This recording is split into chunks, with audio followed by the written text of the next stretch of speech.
수요일 저녁 예배에 참석하신 우리 사랑하는 모든 성도님들에게 하나님의 놀라우신 은혜의 크신 평강의 역사가 풍성하게 임하시기를 간절히 소망합니다.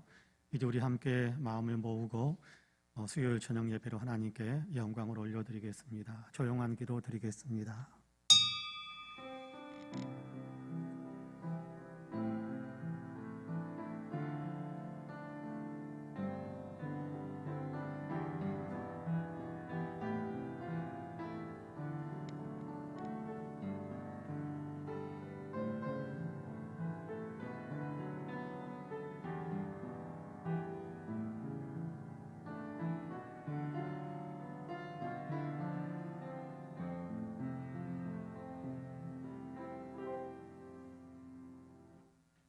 은혜로우신 하나님, 저희로 하여금 수요일 저녁 예배로 하나님께 영광을 올려드리게 하시니 참으로 감사합니다. 함께 모여서 또 있는 초소에서 마음을 합해서 주님께 예배하는 우리 사랑하는 모든 성도들의 그 마음을 받아주시고 예배를 기쁘게 흠양해 주옵소서. 예배 가운데 친히 임재하여 주시사 홀로 영광을 받아주시고 예배 가운데 친히 임재하시는 주님께서 예배에 참석한 사랑하는 모든 성도들에게 은혜의 은혜를 더하여 주옵소서. 영혼의 새 힘을 주시고 세상을 이길 수 있는 능력 있는 믿음의 사람들이 되게 하여 주시고 근심과 걱정은 사라지고 주님이 주시는 평화로 가득 채워지는 복된 역사가 있게 하여 주옵소서. 감사드리며 예수님의 이름으로 기도하옵나이다. 아멘. 우리 함께 찬송가 563장 같이 찬송합니다. 563장입니다.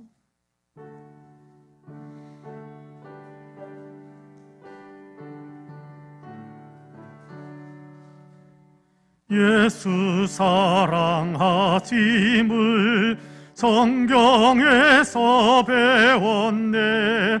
우리들은 약하나 예수 권세만 도다. 날 사랑하심, 날 사랑하심, 날 사랑하심 성경에 쓰였네.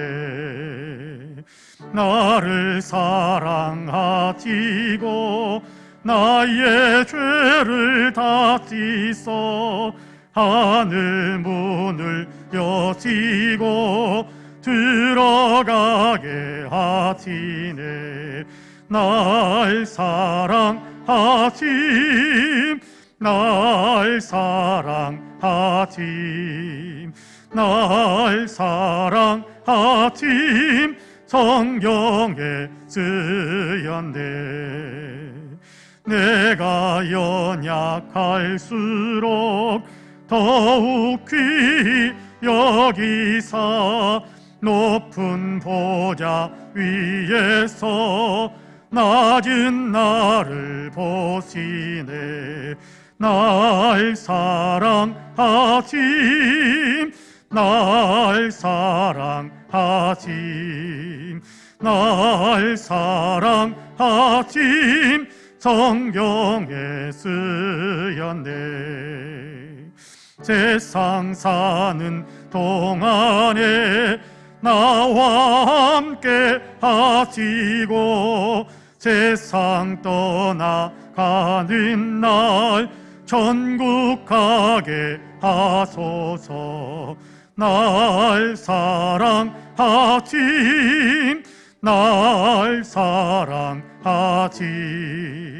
날 사랑하심 성경에 쓰였네.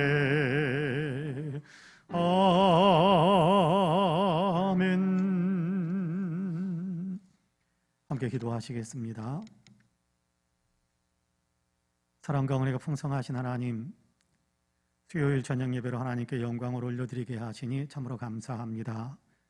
예배하는 이 시간 우리의 있는 모습 이대로 받아주시고 우리의 하나님 추하고 더러운 것들은 보혈로 씻으시며 우리에게 하나님께서 덧입혀 주셔야 할 희망과 위로와 격려가 가득한 은혜의 시간이 되게 하여 주옵소서.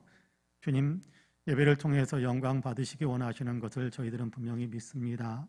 그래서 함께 모여서 예배하는데 주님, 우리의 예배가 주님을 더 영화롭게 할 수 있는 그런 예배 되게 하여 주시고, 우리의 예배가 신앙 공동체에 더 연합된 힘으로 하나님을 예배하는 역사가 있게 하여 주옵소서. 코로나로 인해서 저희가 모이는 데 많이 위축되어 있고, 그러다 보니 예배의 열정도 많이 식어 있습니다. 주님, 우리를 불쌍히 여기시고 용서해 주시며, 하나님, 마지막 때가 다가올수록 더욱더 모이게 힘쓰라고 하셨는데, 하나님, 어려울 때일수록 이제 더 모일 수 있도록 주님 도와주시고, 하나님, 또 예배할 때 우리가 열정적으로 하나님 달려와서 함께 마음을 합하고 소리를 합해 주님을 찬양하며 예배하는 거룩한 열정들이, 거룩한 역사들이 더 풍성해지게 하여 주옵소서.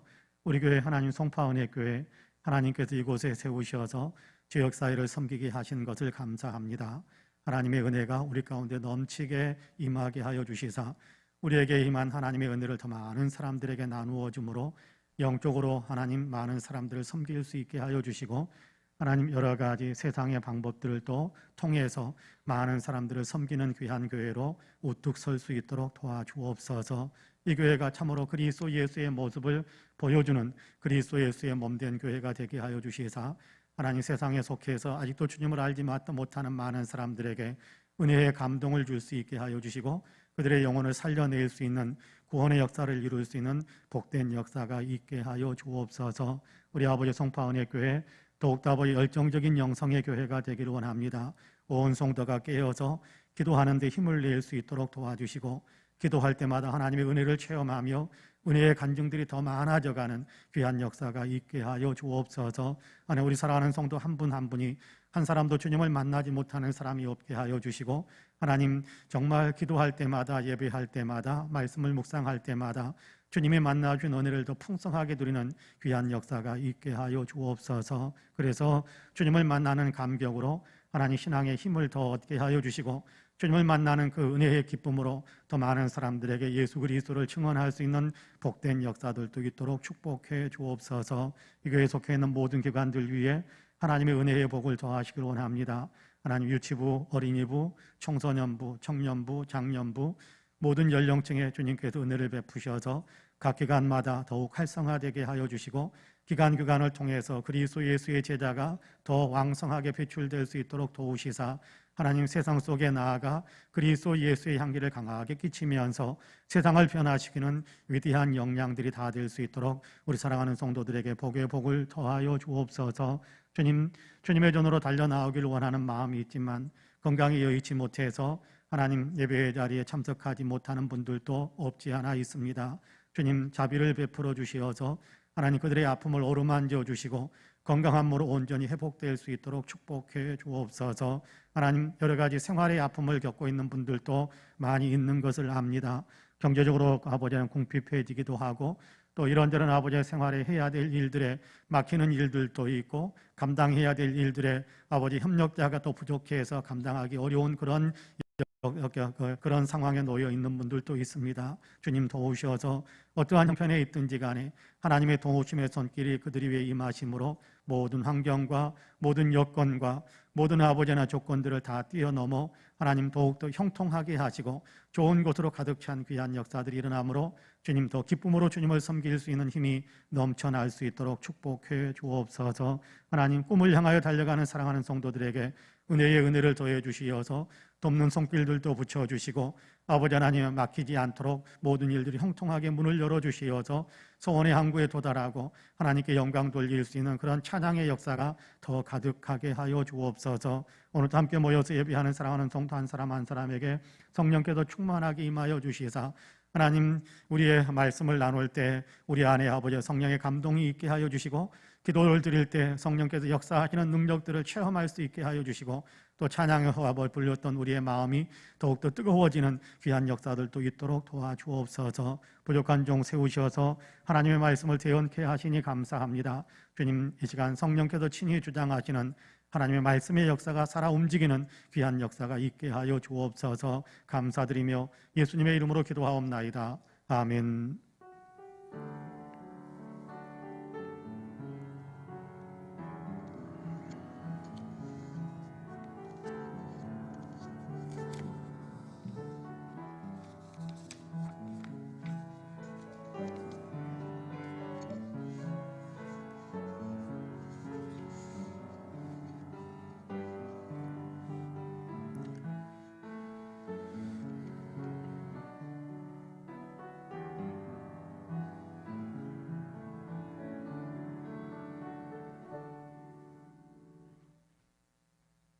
하나님의 말씀은 구약성경 말라기 1장입니다. 마태복음 바로 앞에 있는 말라기 1장.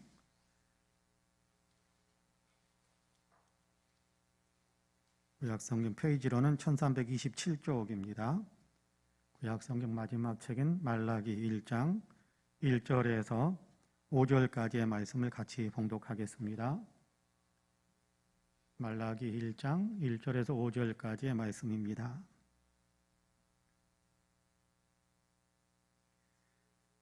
우리 같이 봉독하겠습니다.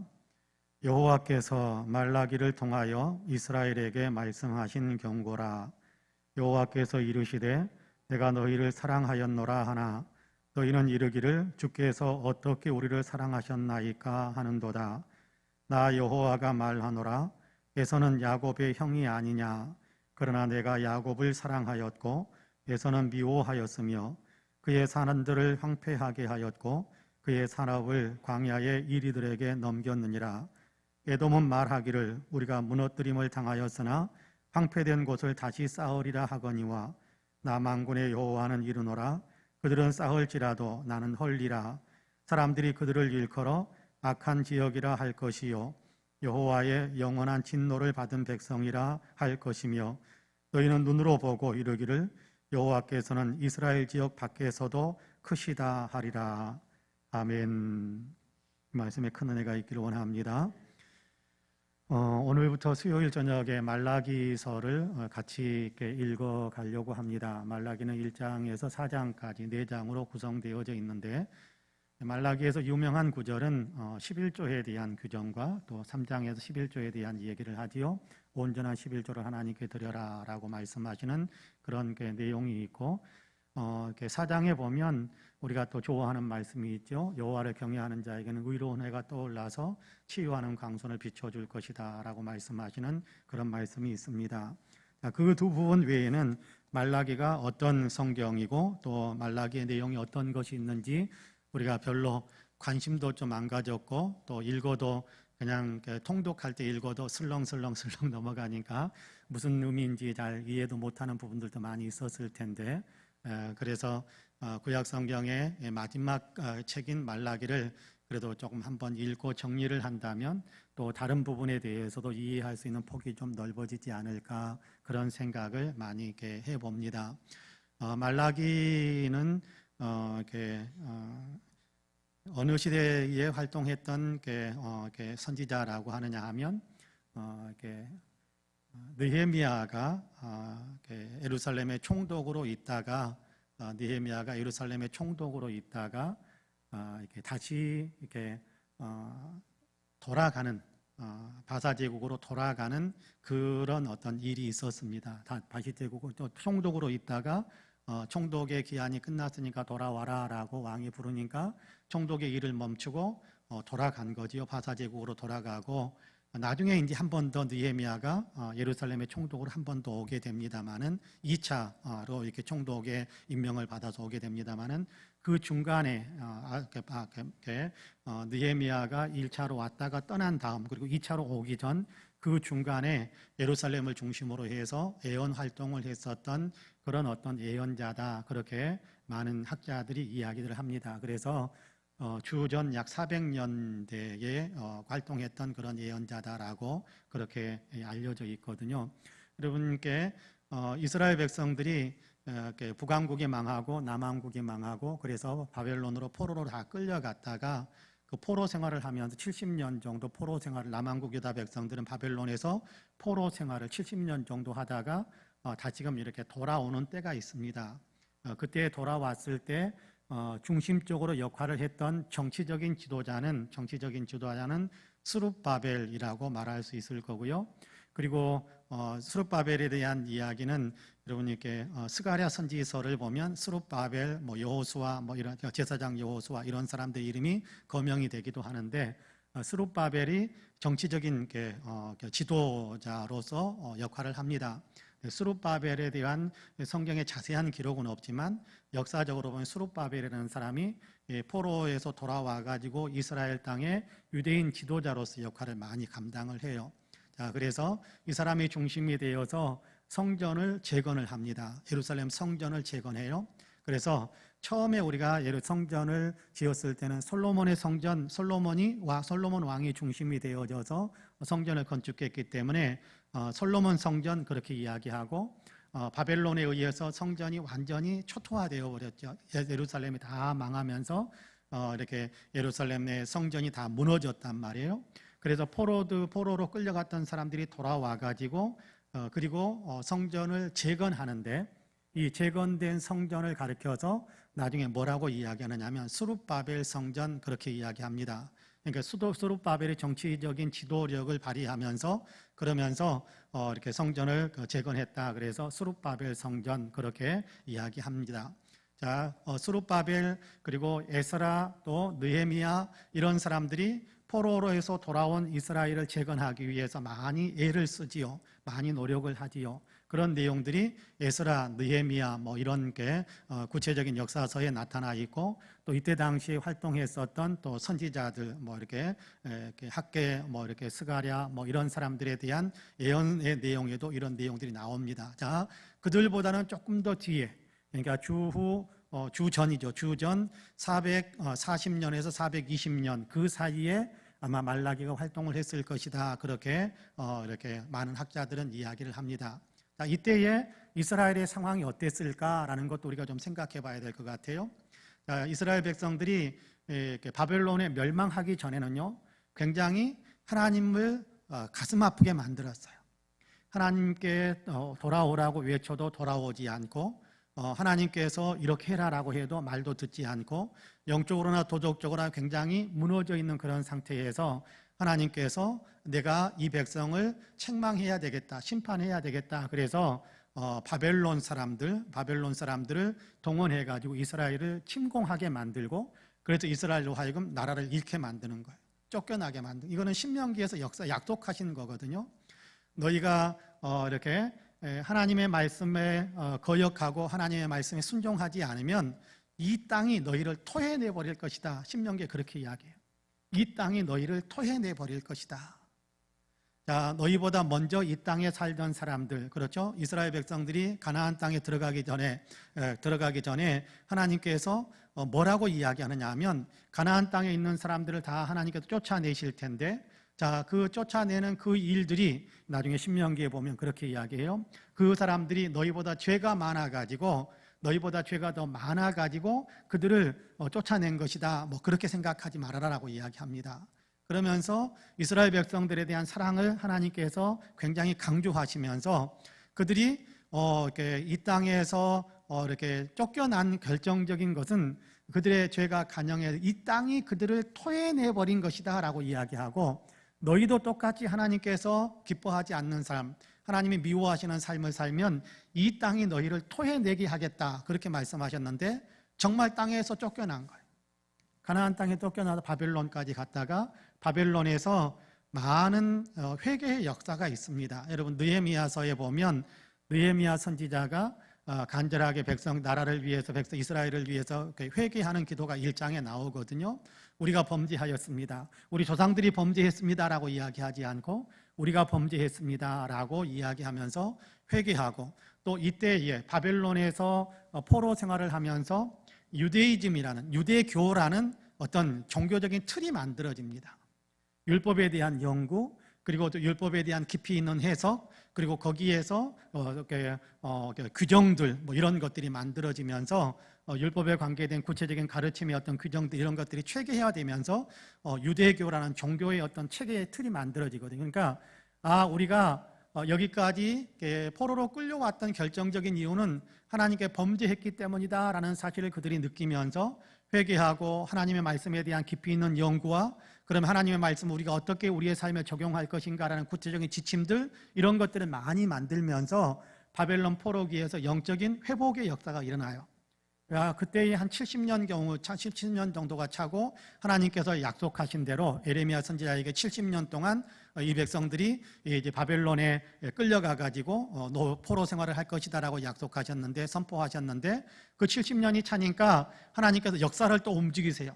이스라엘 백성들에게 강한 힘을 주신 것이 아니라 하나님께서 바벨론을 멸망시키고 그리고 이 백성들을 포로에서 돌아오게 할 텐데, 그 일을 하나님께서 이사야 선지자를 보면, 이사야 선지서를 읽어보면 나의 종 고레스라는 표현을 사용합니다. 여기 고레스는 이스라엘 사람이 아니에요. 바사 제국의 왕이거든요. 바사라는 도시국가가 형성되기 시작했는데 대제국 바벨론과는 비교할 수 없이 연약한 어떤 도시국가예요. 그런데 하나님께서 내 종, 나의 종 이 고레스를 사용해서 내가 바벨론을 멸망을 시키고 그를 통해서 너희를 해방시켜서 너희의 본국으로 예루살렘으로 돌아오게 하겠다라고 약속했는데 정말 그렇게 됐어요. 그 조그만 한 도시에서 나라가 시작이 됐는데 거대한 대제국 바벨론을 멸망을 시키고, 그리고 바사가 바벨론이 차지했던 모든 땅들을 다 차지하면서 이렇게 바벨론의 포로로 끌려와 있었던 이스라엘 백성들에게 너희 고국으로 돌아가라, 너희 고국으로 돌아가라, 그곳에서 성전을 재건하고 그리고 왕과 그리고 왕자들을 위해서 많이 기도해라, 그렇게 명령을 내린단 말이에요. 그래서 이스라엘 백성들이 돌아왔습니다. 돌아왔는데 문제는 이렇게 예루살렘에 머물러서 있으면서 이스라엘 땅에 살고 있으면서 이스라엘 백성들이 하나님께서 원하시는 삶을 제대로 살지 않아요. 느슨해지고 또 하나님에 대한 신앙을 잃어가고 예배도 너무 형식적이 되어가고 어떤 그런 부분들에 대한 굉장히 좋지 못한 그런 상황에 이스라엘 백성들이 빠져든 거예요. 자, 여기에 대해서 하나님께서 말라기 선지자를 통해서 너희가 온전한 예배를 회복하고 신앙의 어떤 너희가 잘못된 것들은 버리고 죄를 버리고 하나님을 온전히 섬기는 삶으로 너희가 돌아와야 된다. 자, 거기에 핵심적인 것이 뭐냐 하면 하나님을 향한 예배를 바르게 드려야 된다라는 것에 대한 메시지를 말라기 선지자를 통해서 강하게 선포해 주십니다.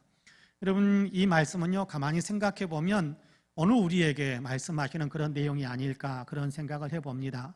어떠한 이유로든지 간에 어쨌든 우리가 예배에 많이 느슨해졌지 않습니까?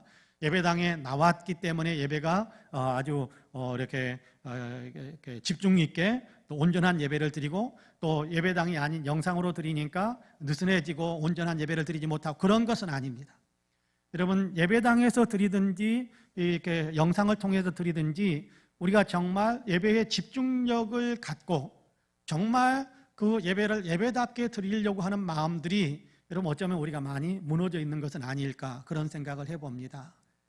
우리의 예배에 뜨거움도 없고 우리의 예배에 감사도 별로 없고 우리의 예배가 또 너무 형식에 치우쳐버리고 우리의 예배가 그냥 순서에 끌려다니는 예배, 어떻게 그렇게 되고 있다고 한다면 아마 우리의 예배도 하나님께서 기뻐하실 만한 그런 예배는 되지 못할 수도 있겠다라는 생각을 합니다. 그런 의미에서 우리가 말라기서를 같이 읽어가면서 우리의 예배를 바르게 회복하고 우리의 신앙을 바로 회복할 수 있는 그런 은혜가 우리 가운데 더 풍성해지기를 간절히 원하는 겁니다. 하나님께서 또 우리에게 그런 은혜를 베풀어 주시고 우리는 그 은혜를 받은 대로 우리는 또 그렇게 결단하면서 그렇게 주님께 온전한 예배 그리고 온전한 신앙의 삶을 같이 살아가는 그런 은혜가 있게 되기를 주님의 이름으로 간절히 축복합니다. 여러분, 먼저 1절을 같이 한번 읽어볼까요? 1절 같이 읽어봅니다. 시작.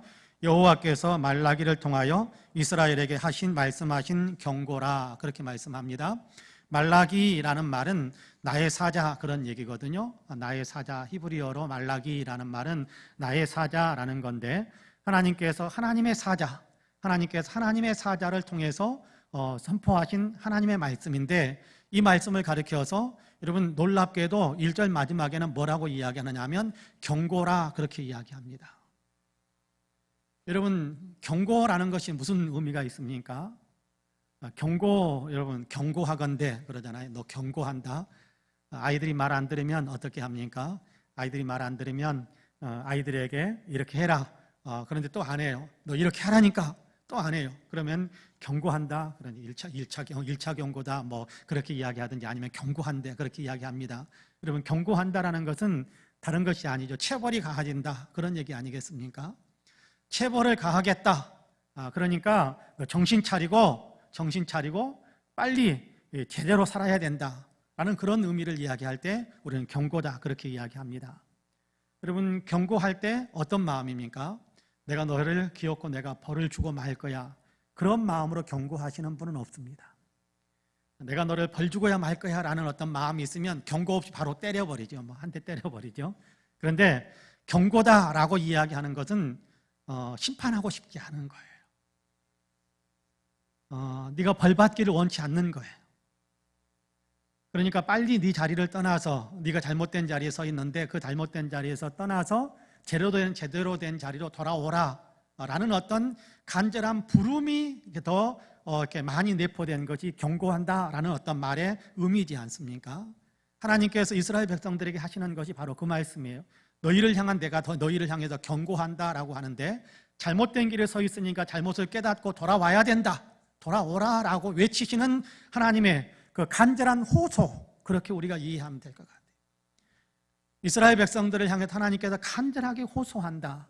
내가 너희를 심판하지 않도록, 내가 너희를 심판의 채찍을, 너희를 향해 심판의 채찍을 들지 않도록 너희가 속히 돌아오기를 원한다라는 간절한 호소가 너희를 향해서 경고한다라고 말씀하시는 그런 내용이거든요. 자, 그러면서 먼저 말씀하시는 내용이 뭐냐 하면, 내가 너희를 정말 사랑한단다. 여러분 2절 같이 한번 읽어볼까요? 내가 너희를 정말 사랑한단다라고 말씀하시는데요, 같이 한번 읽어봅시다. 시작. 여호와께서 이르시되 내가 너희를 사랑하였노라 하나 너희는 이르기를 주께서 어떻게 우리를 사랑하셨나이까 하는도다. 나 여호와가 말하노라 에서는 야곱의 형이 아니냐, 그러나 내가 야곱을 사랑하였고. 할렐루야. 하나님께서 백성들에게 그렇게 말씀하는 거예요. 내가 너희를 사랑하였노라, 내가 너희를 사랑하였다, 그런 얘기입니다. 여러분, 이것이 그냥 단순히 옛날에 사랑했다라는 말로서만 그렇게 그런 의미만 있는 것은 아니고요. 히브리 언어의 문형의 어떤 특성상 이 본문 말씀을 그렇게 우리가 이해하는 것이 좋습니다. 내가 너희를 사랑했었고 지금도 내가 너희를 사랑한다, 그렇게 우리가 이 말씀을 이해하시는 것이 좋습니다. 내가 너희를 사랑했었고 내가 지금도 너희를 사랑하고 있다, 그렇게 이 말씀을 이해하는 것이 좋습니다. 하나님께서 이스라엘 백성들을 사랑한다라고 말씀하세요. 내가 너희를 사랑한다라고 말씀하는데, 여러분 이 말씀이 떨어지자마자 이스라엘 백성들에게서 나타나는 반응 하나가 있었습니다. 그게 뭐냐 하면, 어떻게 우리 사랑했는데요? 어떻게 우리 사랑했는데요? 우리를 어떻게 사랑해 주셔서, 그러니까 쉽게 말하자면 우리를 사랑한다라는 말 못 믿겠습니다, 그런 얘기입니다. 우리는 사랑받은 적 없습니다, 그렇게 이야기하는 겁니다. 우리를 사랑하지 않잖아요, 그렇게 이야기하는 거지요. 여러분 참 이렇게 가슴 아프게 만드는 그런 내용인데, 왜 그런 어떤 반응이 이스라엘 백성들에게 나타났다고 보느냐 하면, 그들이 지금 겪고 있는 여러 가지 어려움 때문에, 현실적인 어려움 때문에 하나님 우리를 사랑하지 않는다, 우리를 사랑한 적도 없다, 우리는 하나님의 사랑을 받고 있지 않다, 그렇게 생각하면서 우리를 어떻게 사랑했습니까? 우리를 어떻게 사랑했습니까? 어떻게 우리를 사랑하셨습니까? 라고 반문하면서 항변하고 있는 거예요. 우리를 사랑한 적 없잖아요. 우리 사랑하지 않잖아요. 우리 미워하고 있는 것 아닙니까? 우리를 외면하고 있는 것 아닙니까? 그렇게 하나님께 항의하고 있는 겁니다. 여러분 이스라엘 백성들이 바벨론 땅에서 돌아왔다고 하지만, 그러나 완전히 해방된 나라로 있는 것은 아닙니다. 여전히 바사 제국의 통치 아래에 있는 식민지죠. 그러니까 이렇게 제어를 많이 받죠. 살고 있지만, 우리 땅에서 살고 있지만, 그러나 이렇게 이스라엘 백성들이 자치할 수 있는 어떤 그런 힘이 없는 거예요. 그러니까 정치적으로 우리가 아직 해방되지 못했으니까 라는 어떤 마음 아픈 일들이, 그런 생각들이 있는 거지요. 거기에다가 그들이 경제적으로도 여유가 그렇게 넉넉한 것은 아닙니다. 경제적으로 많은 어려움을 겪고 있는 거지요. 왜냐하면 부과된 세금을 내고 나면, 농사 지어봐야 부과된 세금 강제적으로 이렇게 가져가 버리면, 그러면 이 먹고 살기에 넉넉하지 않은 거지요. 원하는 것은 있는데 원하는 대로 되는 것은 없고요. 자, 그러니까 이스라엘 백성들이 도대체 이게 뭐냐?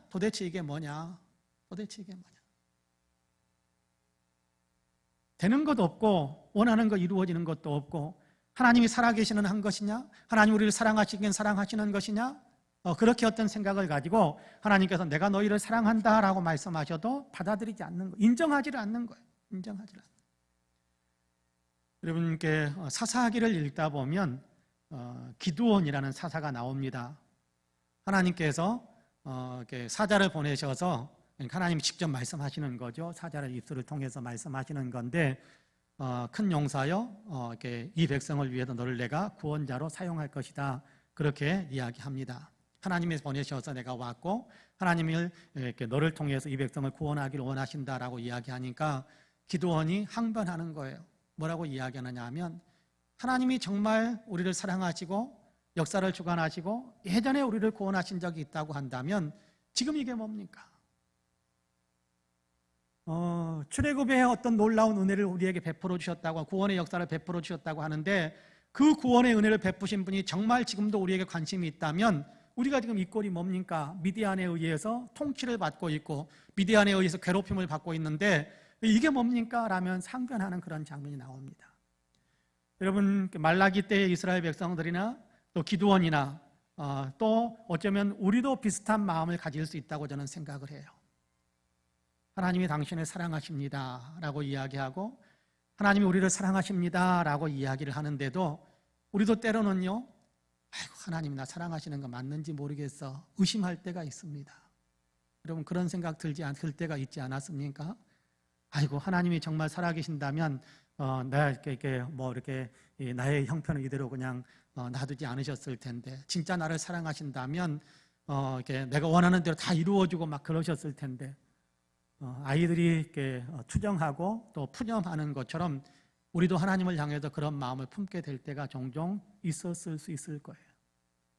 여러분 자녀들에게 사랑한다라고 이야기하는데 자녀들이 엄마가 나 사랑하는 거 맞아, 아빠는 나 사랑하지 않잖아, 그렇게 이야기할 때, 그렇게 반응할 때 여러분 마음이 어떻습니까? 그래 나 네 사랑 안 해, 뭐 그렇게 반응하고 싶습니까?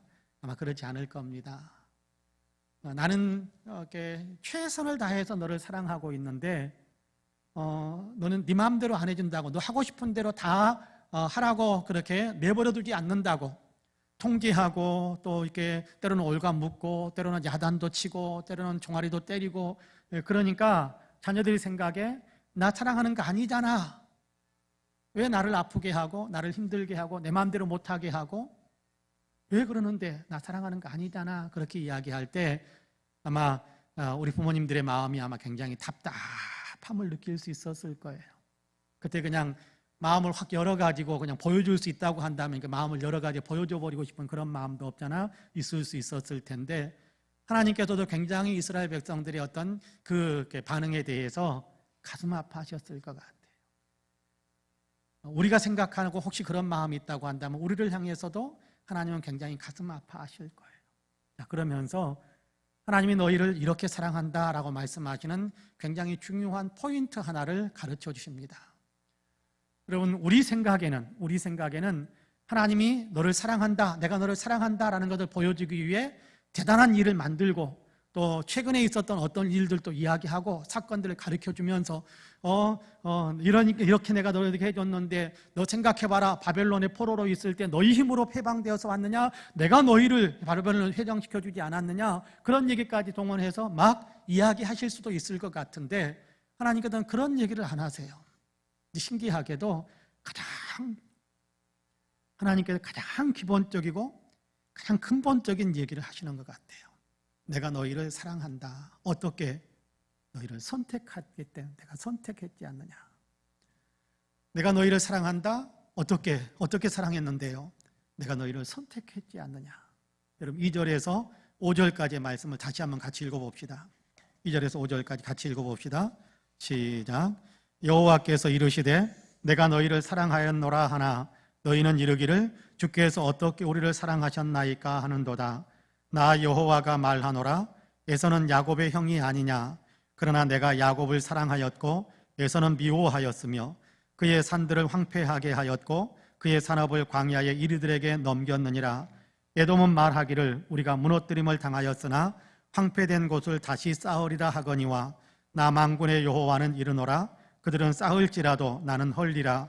사람들이 그들을 일컬어 악한 지역이라 할 것이요 여호와의 영원한 진노를 받은 백성이라 할 것이며 너희는 눈으로 보고 이르기를 여호와께서는 이스라엘 지역 밖에서도 크시다 하리라.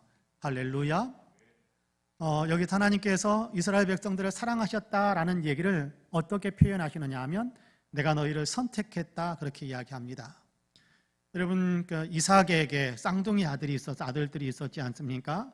에서가 장남이고 야곱이 동생이었습니다. 여러분, 보통 상식에 의하면 이렇게 장남이 대우를 받는 거예요. 장남이 선택을 받은 것이고요.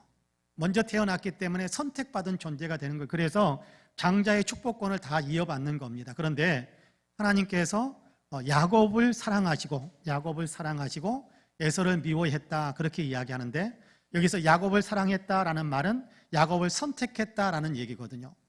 여러분, 에서를 미워했다라는 얘기는 미워가지고 막 혼내주고 야단치고 뭐 잘못되게 만들고 그런 의미가 아니고 선택하지 않았다라는 거예요.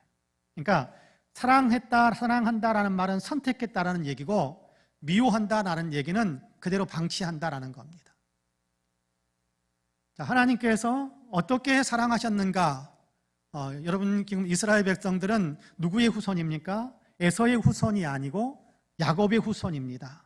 에서의 후손은 누굽니까? 에돔입니다. 오늘 우리가 읽은 본문에 보면, 계속해서 나오다 보면 3절, 4절에 보면 에돔은 말하기를 이라고 하는데, 에서의 이렇게 후손은 에돔 족속이거든요. 에돔 족속. 그런데 에서를 선택하지 않았기 때문에 에돔 족속 역시 하나님의 선택받은 백성이 안 된 거예요. 그런데 하나님께서 갈라질 때, 모든 것들에 대한 갈림길에 섰을 때에 내가 너희를 선택했다. 이스라엘 백성들, 내가 너희를 선택했다. 야곱을 통해서 선택했고, 야곱을 선택함으로, 그리고 야곱의 후손인 너희 이스라엘 백성들 모두를 다 내가 선택한 것이다, 그렇게 이야기하는 겁니다. 이것이 아하브라는 단어로, 이렇게 내가 너희를 사랑하였다라는 히브리 아하브라는 단어인데, 이것을 내가 너희를 사랑한 것은, 내가 너희를 어떻게 사랑했느냐 하면, 내가 너희를 선택한 것이 내가 너희를 사랑하는 것에 굉장히 중요한 증거다라는 것. 여러분, 가만히 생각해 보세요. 구원도요, 어디에서 오느냐 하면 선택했기 때문에 구원받는 겁니다. 여러분, 돌보고 또 인도해주고 보호해주고 축복해주는, 하나님의 축복해주고 이런 것들은요, 무엇을 통해서 오느냐 하면 선택을 통해서 오는 거예요.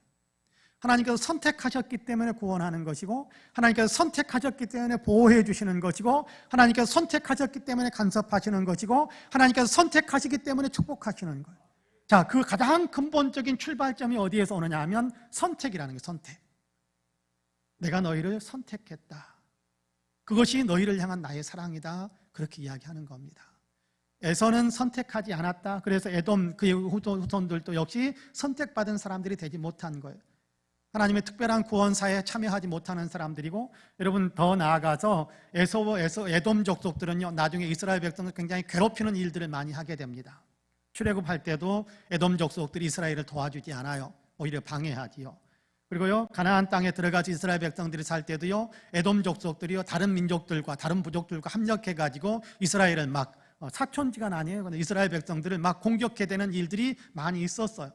그러니까 하나님께서 이스라엘 백성들에 대해서는 보호와 사랑과 돌봄이 있지만, 에돔 족속에 대해서는 내가 선택하지 않았기 때문에 다른 족속들에 대한 것도 다 이야기하지만, 대표적으로 지금 극단적인 아주 이렇게 굉장히 이렇게 비교가 되는 거잖아요. 야곱과 에서. 야곱은 선택받아서 이스라엘 백성들이 그의 후손이고, 에서는 선택받지 못했고 에돔 족속이 그의 후손들인데, 에돔 족속이 어떻게 되는가 너희가 생각해봐라 라고 이야기하는 것이 3절, 4절에, 4절, 5절에 이어지는 그런 내용인 겁니다. 그들을 하나님께서 징계하시고, 우리 일어서서 우리 마음대로 한번 해볼 거야. 그러니까 하나님께서 또 그냥 쭈그러뜨리시고, 그리고 그들의 이제 흔적조차 사라지게 되는, 그들은 모든 것에 대한 이렇게 모든 기반을 이렇게 다 이렇게 흐트러 버리는 그런 일들을 하나님께서 하셨다라고 합니다. 그런데 이스라엘 백성들은 어떻게 돼요? 쫓겨났다가도 돌아오게 되고, 흩어졌다가도 다시 모이게 되고, 무너졌다가도 다시 일어서게 만드는 그 모든 일들이 하나님의 은혜가 이스라엘 백성들에게 지금 공급된 거잖아요. 자, 그것이 어디에서부터 온 거냐 하면 선택에서부터 온 것이다, 그렇게 이야기. 선택에서부터. 내가 너희를 선택했다. 여러분, 이스라엘 백성들만 그런 것은 아닙니다. 오늘 예수 믿는 우리도 마찬가지입니다. 요한복음 15장 16절에 보면 예수님께서 그렇게 말씀하세요. 내가 너희를 선택했다. 너희가 나를 선택한 것이 아니라 내가 너희를 선택하여 세웠다, 그렇게 말씀하거든요. 예수님의 제자들, 예수님을 따르는 사람들, 예수님을 믿고 예수님을 따르는 사람들 스스로 생각하기에 우리가 예수님을 선택해서 따랐다라는 것이 아니라, 예수님이 그렇게 말씀하세요. 너희가 나를 선택한 것이 아니라 내가 너희를 선택했기 때문에 너희가 나를 믿는 사람이 되었고 나를 따르는 사람이 되었고 구원의 은혜를 받을 수 있는 사람이 되었고 하나님의 백성이라는 위대한 타이틀, 그런 위대한 소속이 될 수 있었다라는 것에 대한 얘기를 분명하게 들려주고 있습니다. 그러니까 선택받은 것은 위대한 사랑인 거예요. 위대한 사랑을 받은 겁니다. 하나님께서 그렇게 말씀하세요. 내가 너희를 사랑했다. 어떻게 사랑했는데요? 사랑으로 선택했단다. 여러분, 저는 에베소서 1장을 참 좋아합니다. 에베소서 1장에 보면 그런 말씀을 하지요. 에베소 1장 4절에 보면 창세전에 너희를 택했다, 그렇게 이야기합니다. 3절에서는 하나님께서 하늘에 속한 모든 신령한 복으로 우리에게 복 주셨는데 그 신령한 복을 복 주셨다라는 말의 첫 출발점이 뭐냐 하면 하나님께서 창세전에 너희를 선택하셨다, 그렇게 말씀하세요. 어떤 선택을 하셨다라는 거예요? 예수 믿을 사람으로, 구원받을 사람으로, 하나님께서 특별한 은혜와 사랑을 베풀어 주실 그런 대상으로, 영원한 천국에 들어갈 사람으로 하나님께서 너희를 선택하셨다. 그래서 우리가 예수 믿고 있는 겁니다. 그래서 우리가 천국에 대한 사모함과 천국에 대한 희망과 비전을 가지고 살아갈 수 있게 되는 거예요. 그래서 우리가 이 땅에 살면서도 하나님 도와주십시오라고 기도하게 되고 응답받으면서 그렇게 인생을 살고 있는 거예요. 그런데 우리는 내 마음대로 지금 안 됐다라는 것 때문에 때로 하나님 나 사랑하시는 거 맞아요? 투정 부리고 싶고 대들고 싶고 원망하고 싶고 때로는 부정하고 싶고 하는 그런 마음들이 우리에게 아마 좀 밀려들기도 하고 그럴 수 있었을 거예요. 그런데 여러분께 마태복음 10장 28절에 보면 예수님께서 그런 말씀을 하세요. 몸은 죽이고 영혼은 더 이상 어떻게 할 수 없는 사람을 두려워하지 말고 몸도 죽이고 영혼도 지옥불에 던져 넣을 수 있는 하나님을 두려워하라, 그렇게 말씀하거든요. 우리의 가치의 기준을 물질적인 것에, 세상적인 것에 두지 말고 우리의 가치의 기준을 영원한 것에, 영적인 것에 그렇게 두라라는 그런 얘기거든요. 여러분, 하나님 우리를 사랑하세요. 영원한 것을 우리에게 주시기 위해서 우리를 선택하셨어요.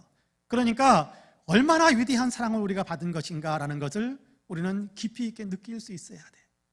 눈에 보이는 것, 피부에 느껴지는 것, 내가 원하는 대로 되기도 하고 안 되기도 해요. 여러분, 내가 원하는 대로 다 될 수 있으면 좋겠지만 하나님은 또 우리의 인생을 그렇게 이끌지 않아요. 전도서에 보면 하나님께서 때로는 좋은 일로, 하나님께서 때로는 굳은 일로 그렇게 해서 우리의 인생을 아름답게 빚어가신다, 그렇게 말씀하거든요. 전도서 3장에 보면 그렇게 말씀하세요. 때로는 굳은 일도 주시고 또 어제는 좋은 일도 주시고, 그래서 이 모든 것들을 그렇게 합해가지고 빚어가면서 우리의 인생을 아름답게 만드신다. 여러분, 로마서 8장에서도 그런 얘기 하잖아요. 합력하여 선을 이루게 하신다. 합력한다라는, 모든 일이 합력하여 선을 이루게 하신다라고 하는 건데, 모든 일이라는 그 말 속에는 굳은 일, 좋은 일, 가슴 아픈 일, 기쁘고 즐거운 일 다 포함되는 거예요. 그 모든 것들이 다 함께 하나님께서 주물럭거려서 함께 우리 하나님께서 그걸 가지고 그렇게 빚으셔서 우리로 하여금 하나님의 은혜의 그런 질그릇이 되게 한다는 거예요. 하나님의 그런 은혜와 축복을 받는 질그릇, 아름다운 하나님께서 귀하게 사용하시는, 귀하게 하나님 나라에 보관할 그런 어떤 그릇으로 우리를 빚어가신다는 겁니다. 그 일을 위해서 우리를 선택하셨다고 하는데, 여러분, 때로는요 너무 눈에 보이는 것, 너무 세상적인 것, 너무 피부에 느껴지는 것만을 기준으로 해서 사랑하시는가 안 사랑하시는가 그것을 판단하려고 하지 마시고요, 우리의 판단해야 될 굉장히 중요한 기준은 하나님이 나를 선택하셨다, 그래서 내가 예수 믿고 있다. 예수 믿고 있다, 이것은 바로 하나님께 나를 선택해 주셨다는 증거다. 여러분, 이 사실을 생각하면서 선택해 주신 것, 이것이야말로 가장 위대한 하나님의 은혜로구나. 그리스도 예수 안에서 선택하시고 그리스도 예수의 은혜를 주시고 성령을 보내주셔서 하나님 백성으로 살아가게 하시는 그 은혜를 받게 하시려고 하나님께서 창세전부터 나를 선택하셨다라고 우리에게 말씀하시니까, 그런 하나님께서 우리를 선택하신 그 은혜 생각하면서 하나님 나를 사랑하고 계심을 믿습니다라는 그런 고백을 우리가 하나님께 온전히 올려드릴 수 있게 되기를 간절히 원합니다. 하나님이 저와 여러분을 정말 사랑하십니다. 그래서 창세전부터 예정하시고 선택하셨어요. 그리스도 예수 안에서. 그래서 우리가 예수 믿고 구원의 길을 달려가고 있는 겁니다. 물론 하나님께서 우리의 아픔을 해소하시고 어려움도 해소해 주실 것을 저는 분명히 믿습니다. 선택받은 사람의 특권 가운데 하나는 하나님께 투정 부릴 수도 있는 거예요. 하나님께 또 간청할 수도 있는 거예요. 하나님께서 그런 은혜 안에 우리를 선택하셨으니까요.